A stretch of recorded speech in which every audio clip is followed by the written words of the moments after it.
আসসালামু আলাইকুম রহমতুল্লাহ। শুভ সন্ধ্যা। আমি দৃষ্টি প্রতিবন্ধী হাফেজ নূর হোসাইন আপনাদেরকে সুস্বাগতম জানাচ্ছি।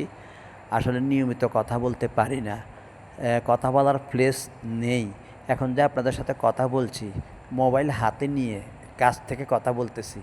দূর থেকে কথা বললে ছবি দেখাইতে হবে, চশমা চোখে দিলে ফ্যানের আওয়াজে আপনারা কথা বুঝবেন না। যাই হোক, শেখ হাসিনা ভারতে এখনও সে যে এত বড় অপরাধ করেছে, এতগুলি মানুষ মেরেছে, তার কোনো অনুতপ্ততা নেই। আসলে যত বড় অপরাধ করি না কেন, আমরা যদি মহান রব্বুল আলমের কাছে ক্ষমা চাই, আল্লাহ অবশ্যই ক্ষমা করবেন। কিন্তু আসলে হযরত মুহাম্মদ সাল্লাল্লাহু আলাইহি ওয়াসাল্লাম যে ভবিষ্যৎবাণী করেছে যে যখন হিন্দুস্তানের যুদ্ধ আরম্ভ হবে, একদল পালিয়ে যাবে। তো আওয়ামী লীগের ভাই বোনদেরকে বলবো, আপনারা কি সেই দল যে আপনারা পালিয়ে যাবেন? এখন থেকে আমরা তো এখন হয়তো প্রকাশ্যে দেখতেছি আপনাদের পররাষ্ট্রনীতি নত জানো। এই যে ভারত যে অন্যায়ভাবে আমাদের সীমান্ত হত্যা এখনও করতেছে, আপনাদের কোনো নিন্দা নেই।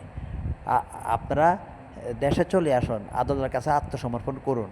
আর যেসব ছাত্রদেরকে তাজা অল্প বয়সে মায়ের কোল থেকে সন্তানকে নিয়ে আপনারা মেরে ফেলেছেন, আপনাদের কোনো অনুতপ্ততা নেই, আপনাদের কোনো আপনারা কোনো এই মানে মানে ইয়ে করতেছেন না, আপনারা স্বীকার করতেছেন না, দোষ স্বীকার করতেছেন না। খাস বাংলা যেটা বলি, দোষ স্বীকার করা একজন মুসলমান হিসেবে দোষ স্বীকার করা দরকার।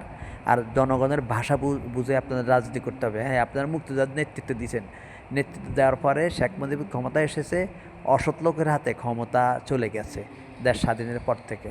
আর শেখ মুজিব যদি ভালো থাকে, জিয়াউর রহমান যদি ভালো থাকে, ওসমানী যদি ভালো থাকে, যারা নেতৃত্ব দিছে, তাদের ডাইনে বায়ে সামনে পিছে যারা আছে তারা কিন্তু অসৎ ছিল। এদের কারণেই দেশ আজ 54 বছর কোনো সৎ শাসক পায়নি। এখনও সময় আছে, আপনারা ক্ষমা চান, প্রকাশ্যে জনগণের কাছে ক্ষমা চেয়ে শেখ হাসিনার দেশে ফিরে আসুন, আদালতের কাছে আত্মসমর্পণ করুন, আদালতের কাছে আত্মসমর্পণ করুন। আর আওয়ামী লীগের ভাইদেরকে বলবো, আপনারা গণতন্ত্র পাল্টান। সকল রাজনীতিবিদরাই বলে যে আমরা জনগণের ভালো চাই, আমরা জনগণের জন্য রাজনীতি করি, জনগণের জন্য রাজনীতি করি। আসলে কথায় কাজে মিল নেই। দেশে যে এই 54 বছর এখনও চলতেছে, হত্যা, দর্শন, ছিনতাই, ডাকাতি, চুরি, দর্শন, জিনা, ব্যভিচার, অন্যায় হইতেছে, রাষ্ট্রে টাকা পয়সা লুণ্ঠন হইতেছে। এই ব্যাপারে কারো কোনো মাথা ব্যথা নেই। কারণ সৎ শাসক, সংখ্যাগরিষ্ঠ মুসলমান দেশে এখানে আল্লাহর আইন চলবে। হ্যাঁ, এই জন্য আমি বলবো, আপনারা গঠনতন্ত্র পাল্টান, আওয়ামী লীগ বাদ দিয়ে অন্য একটা দলের সাথে সম্পৃক্ত হন, যে ইসলামী দল আপনাদের ভালো লাগে। নইলে আপনার নিজের একটা দল গঠন করুন, আওয়ামী লীগ বাদ দেন। আসসালামু আলাইকুম।